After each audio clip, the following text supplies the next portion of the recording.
and ourselves. It's very important to remember that even for folks who've been there here our whole lives, Gibby, you're a native, I'm a native, you still have to remember how important the heat is and how it can get us into trouble. In the worst case scenarios, it can take people's lives. And here's the thing, Ian, I think a lot of people forget, like, if you're trying to do it the day of, it's a little too late. Remember, it starts the night before, especially if you're going to do some activity like go play golf like our good friend Scott Passmore in 110 yesterday. Make sure you drink the water the day before, and that's what we're talking about here. You see the pellets of water back here? These will save lives, and, you know, the important part is how do we get it to it? How do we get them to the people that need it the most?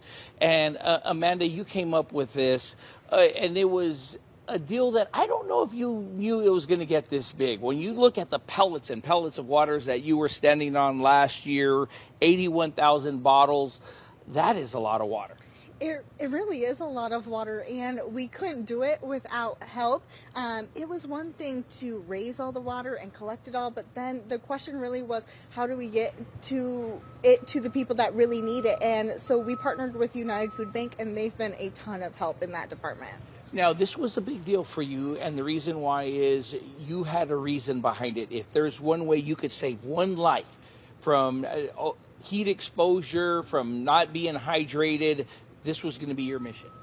Yeah, absolutely. After losing my brother to heat exhaustion, it just became so important to me. And water was absolutely a way that we could help to make an immediate impact. So it just made sense. It's an easy thing to do to help.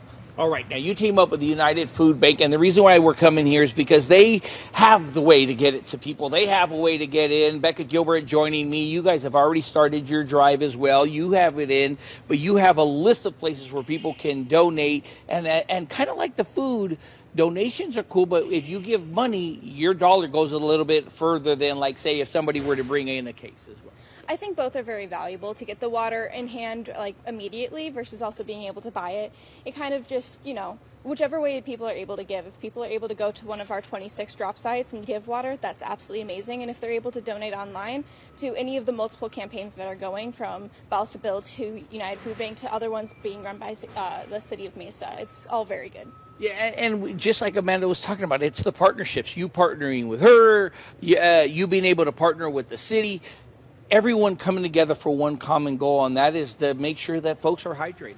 Yeah, it's really great to see the community really uniting and being able to come together and donate water and being able to, like, just save lives and making sure everyone's hydrated and educated on how to stay hydrated. All right, guys, this is really what we're talking about this morning. This is what I'm going to be showing off this morning, where you could drop the bottles off, who this is going to help out, and how you, let's say you need a bottle of water or need to find out where these stations are to donate. All that information, we'll make sure we'll try to get that on AZFamily.com.